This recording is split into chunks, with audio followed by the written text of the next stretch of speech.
Presidente da Assembleia Legislativa da Bahia recebe embaixador do Canadá no Brasil.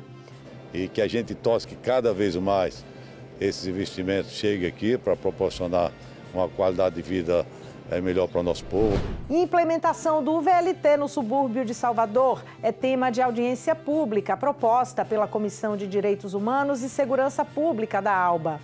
Existem polêmicas como essa, nós precisamos dar garantia, pelo menos o trem, o VLT chegue a Alagoinhas.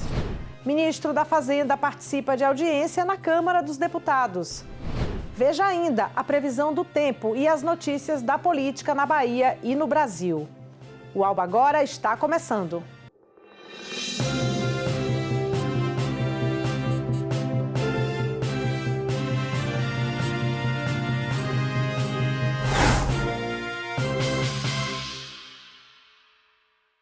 Olá, boa noite para você. Sejam bem-vindos ao Telejornal Noturno do Legislativo Baiano desta quinta-feira, 23 de maio. Se você nos assiste no interior do estado, está nos canais 9.2 ou 10.2 em 109 cidades. Em Barreiras, na região oeste, o nosso canal é o 40.2. Aqui em Salvador e na região metropolitana, os canais da TV Alba são o 12.2 na TV aberta e 16 na NET. Para falar com a gente, salva esse contato que aparece aqui na tela, 719-9602-5318. Esse número é o nosso WhatsApp e através desse contato você pode falar com a nossa produção e enviar sugestões para o nosso telejornal. Os integrantes da Comissão de Infraestrutura, Desenvolvimento Econômico e Turismo aqui da Assembleia Legislativa da Bahia e o presidente da Casa, deputado Adolfo Menezes, receberam na manhã desta quinta-feira a visita do embaixador do Canadá no Brasil, Emanuel Kamarianakis. Vamos saber como foi. A reunião aconteceu na sala da presidência da Assembleia Legislativa da Bahia. Na ocasião, os integrantes da comissão, presidida pelo deputado Eduardo Salles, trataram do contrato da concessionária que administra rodovias federais que cortam a Bahia. Sem dúvida, um momento muito importante, o embaixador, primeiro, nos prestigiar de vir aqui a essa Casa Legislativa, a Casa do Povo, e nós tentamos sensibilizar o nosso embaixador em relação à questão grave que tem acontecido com uma empresa que tem recursos oriundos de fundos canadenses, e ele foi sensível imediatamente, nos disse que sim, que poderia fazer essa intermediação de nos ajudar nessa missão, que é uma missão nossa de resolver esse problema grave que temos aqui na Bahia. Então, queríamos agradecer muito a sensibilidade, esse momento que o embaixador disponibiliza para poder fazer com que essas relações Bahia-Canadá, mas também Brasil-Canadá, possam ser efetivadas aqui justamente nesse processo de conversa, de discussão, e aqui proporcionada pelo nosso presidente Adolfo Menezes e todos os membros aqui da Comissão de Infraestrutura da Assembleia Legislativa da Bahia. O presidente da ALBA, deputado Adolfo Menezes, falou da importância da visita do embaixador. Primeiro, um prazer grande, juntamente com os colegas membros da Comissão de Infraestrutura dessa casa, receber o embaixador Emanuel aqui. É uma distinção muito grande. Ele nos privilegia com a sua visita.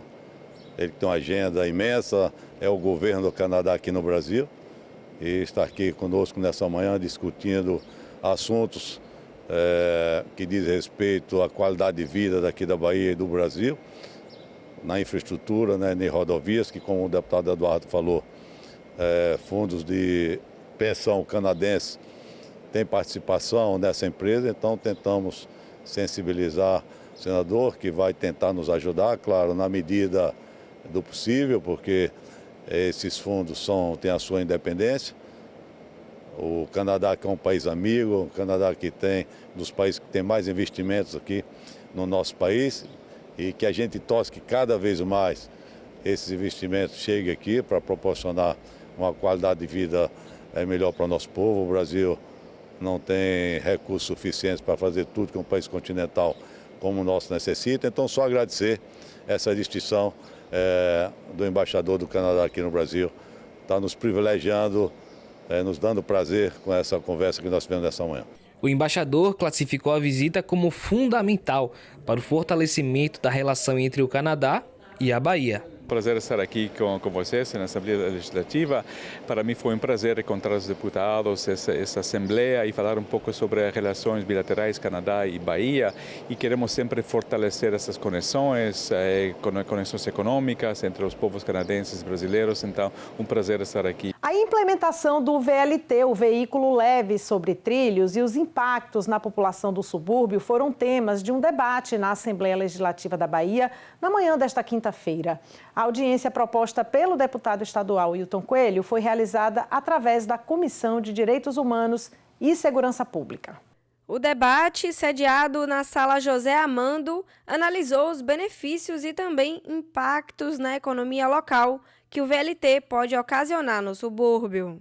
Então aqui a gente quer discutir concretamente na mesa com o governo, que o governo exponha os seus compromissos em relação, primeiro, ao trajeto do trem.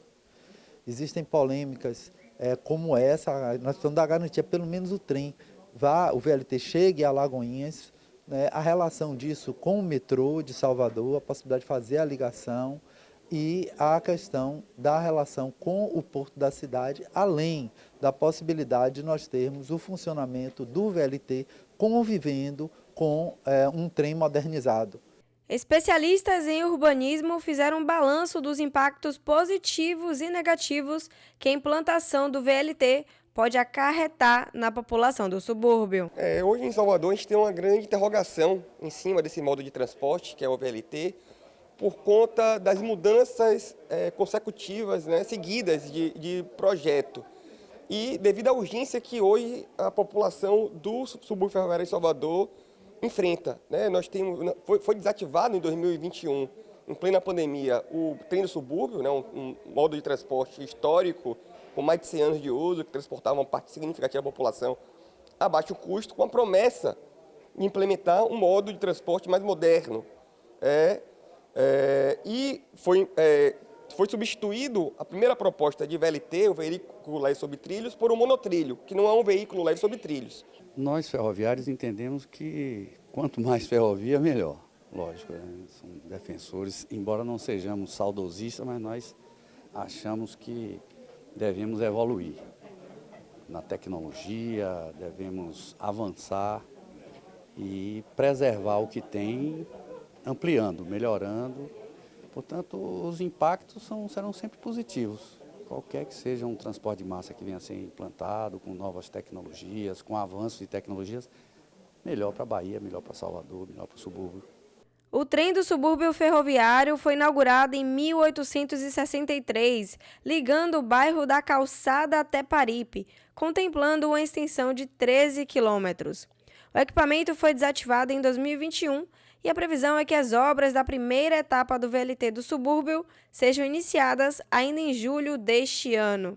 Gilson Vieira, morador do subúrbio há 69 anos, pontuou algumas melhorias que podem ser acrescentadas no projeto. A gente tinha alguma esperança de fato de que o que estava lá implantado, que foi recuperado a partir de 2015, pudesse ser reaproveitado. Tá? E com isso ser compartilhado, além do trem regional de passageiros Salvador-Alagoinhas, que foi estudado pela Escola Politécnica em 2013, 2014, bancado pelo Ministério do Transporte, um projeto que foi aprovado em primeiro lugar de nível nacional. Então, para a gente, essa esperança estava sendo atendida. Vamos falar da previsão do tempo? Confere comigo como vai ser a sexta-feira aqui em Salvador e em algumas cidades do interior do estado.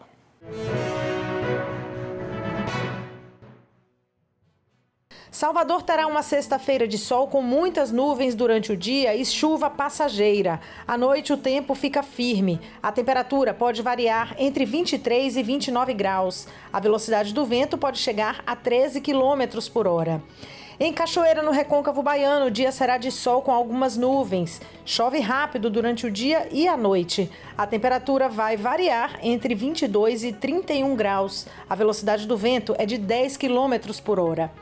Em Elísio Medrado, a previsão para sexta-feira é de sol com algumas nuvens. Chove rápido durante o dia e à noite. Os termômetros podem variar entre 18 e 28 graus. A umidade do município é de 65%. Vem comigo agora aqui na nossa tela para a gente conferir as notícias que estão em destaque no site da Alba. O site você já sabe, al.ba.gov.br. Muito bem, Casa do Caminho é contemplada com recursos doados por servidores da ALBA. Mais uma notícia, deputado Pancadinha saúda os 57 anos do Itabuna Esporte Clube. E mais uma notícia, Mateus sugere cartilha de educação financeira para os estudantes baianos. Para vocês conferirem os detalhes dessas notícias e terem também informações sobre os 63 deputados da Casa Legislativa, acessem o site al.ba.gov.br, que é feito pela Assessoria de Comunicação daqui da ALBA. O ministro da Fazenda, Fernando Haddad, compareceu a uma audiência pública na Comissão de Finanças e Tributação da Câmara dos Deputados. O diálogo foi sobre a política econômica do governo. Vamos ver na reportagem da TV Câmara. Antes de chegar à comissão, o ministro Fernando Haddad falou com exclusividade para a TV Câmara e destacou a confiança que tem na aprovação da proposta da reforma tributária enviada pelo governo ao Congresso. Nós temos aí cerca de 60 dias para aprovar aqui na Câmara. Me parece um prazo razoável, porque já tem a emenda constitucional. Entende? A emenda constitucional era difícil, porque assim, era fazer a revolução na emenda constitucional. Agora já tem o parâmetro da emenda constitucional. Você não vai poder fugir do que a emenda constitucional diz. Então são detalhes que nós vamos discutir nesses 60 dias. Se a gente tiver concentração, foco, nós temos toda a condição de levar a plenário no dia 18 de julho, como está programado. Na audiência pública, o ministro disse que a economia está no rumo certo e o balanço dos 4 últimos meses prova isso. As nossas expectativas que eram consideradas exageradas até outro dia, não vai acontecer o que a Fazenda está dizendo. Por enquanto está acontecendo, tanto do ponto de vista de crescimento, quanto do ponto de vista de inflação, quanto do ponto de vista de geração de emprego, quanto do ponto de vista fiscal, está acontecendo aquilo que nós entendíamos que ia acontecer. As contas mais equilibradas, a inflação totalmente controlada. Quantas vezes o Brasil teve 3% de inflação? Fernando Haddad também elogiou a parceria com o Congresso. Para o ministro, o diálogo contribuiu para melhorar as contas públicas. Essa parceria executivo-legislativo está funcionando. Está funcionando e bem. O que teria sido do país se os dois poderes não tivessem sentado à mesa e chegado a um caminho para melhorar as contas públicas, com o menor custo social possível? O ministro ainda defendeu o diálogo entre os técnicos do Tesouro e do Banco Central em benefício do Brasil. Eu continuo acreditando que é possível harmonizar a política fiscal e monetária para o bem do Brasil. Acredito piamente que, se continuar havendo um diálogo profícuo, respeitoso, com os técnicos do Tesouro e do Banco Central, em proveito de uma agenda econômica sustentável, nós todos vamos ganhar com isso. Sobre o impacto da tragédia ocorrida no Rio Grande do Sul na economia do Estado, o ministro informou que não vão faltar recursos para reestruturar a indústria gaúcha. Medida que vai ser anunciada essa semana ou semana que vem, de empréstimo para reestruturar a indústria gaúcha, as grandes empresas, a logística. O que nós queremos é que a economia gaúcha se recupere rapidamente, para que não tenha, que esse ano nós já colhamos os frutos da recuperação. Depois da longa audiência, o deputado José Guimarães, líder do governo na Câmara, e o deputado Kim Kataguiri, do União de São Paulo, fizeram um balanço da exposição do ministro Fernando Haddad na Comissão de Finanças e Tributação. Perguntamos o posicionamento do governo em relação a taxar muito a população sem querer cortar nenhum tipo de gasto, nem do setor público, nem do setor privado. Ele não respondeu uma linha em relação a qualquer gasto que poderia ser cortado, super salários dos próprios ministros do governo Lula, benefícios e privilégios tributários concedidos a grandes empresários, amigos do governo também, que o ministro não falou absolutamente nada. E o principal questionamento também que o ministro se negou a responder: qual é o posicionamento da Fazenda em relação à taxação de compras até $50 com imposto de importação. Todos os indicadores do país na gestão do Haddad são muito positivos. Foi isso que o Haddad expôs aqui na comissão e ele está de parabéns pela franqueza, a habilidade e principalmente pela transparência com que ele apresentou os dados da economia brasileira. Foi publicada no Diário Oficial da Assembleia Legislativa de hoje a nova lei que proíbe homenagens a pessoas que tenham sido condenadas por ato de improbidade ou crime de corrupção. O projeto de lei do deputado Euclides Fernandes, do PT, foi aprovado na ALBA em dezembro do ano passado. A lei proíbe também usar o nome de condenados em prédios e espaços públicos. Bom, e para fechar essa edição, fique agora com o nosso Giro Político, um resumo das notícias que foram destaque nesta quinta-feira na política da Bahia e do Brasil. Nesta quinta-feira, o prefeito de Salvador, Bruno Reis, assinou um termo de cooperação com Israel para a realização de ações de tecnologia, segurança e comércio. O acordo foi firmado junto com o embaixador do país, Daniel Zonaini. O governador Jerônimo Rodrigues recebeu nesta quinta-feira os prefeitos das cidades de Catu, Pequeno Sales, de Esplanada, Nandinho da Serraria e de Aratuípe, Antônio Marcos, além das deputadas Maria del Carmen, Alice Portugal e o deputado Daniel Almeida. A pauta do encontro foi o alinhamento das ações para o desenvolvimento dos municípios. O presidente do Brasil, Luiz Inácio Lula da Silva, recebeu o presidente do Benin, Patrice Talon, nesta quinta-feira. O objetivo do encontro foi discutir ações conjuntas para combater as calamidades climáticas no Brasil e na África. Na ocasião, Lula afirmou que países da América do Sul e do continente africano devem participar de instituições internacionais de governança. A Polícia Federal cumpriu 8 mandados de prisão preventiva e 1 de prisão temporária nesta quinta-feira. As prisões são fruto da segunda fase da Operação Metamorfose, que investiga fraudes contra a Previdência Social, na qual pessoas recebem benefícios em nome de outras pessoas fictícias ou já falecidas. A ação de hoje aconteceu nas cidades de Nilópolis e Mesquita, no Rio de Janeiro. O Alba Agora vai ficando por aqui, mas continue com a gente para você saber tudo o que rola aqui na nossa tela. Confira a nossa programação no site da TV Alba, alba.tv.br. E claro, siga também as nossas redes sociais, Instagram e Facebook. E se você perdeu algum detalhe do jornal, acesse o YouTube da TV Alba ou acompanhe a nossa reprise que passa à meia-noite. Muito obrigada a todos pela companhia e pela audiência. A gente volta a se encontrar de novo amanhã, sexta-feira, aqui no Alba Agora. Bom descanso e até lá. Tchau, tchau.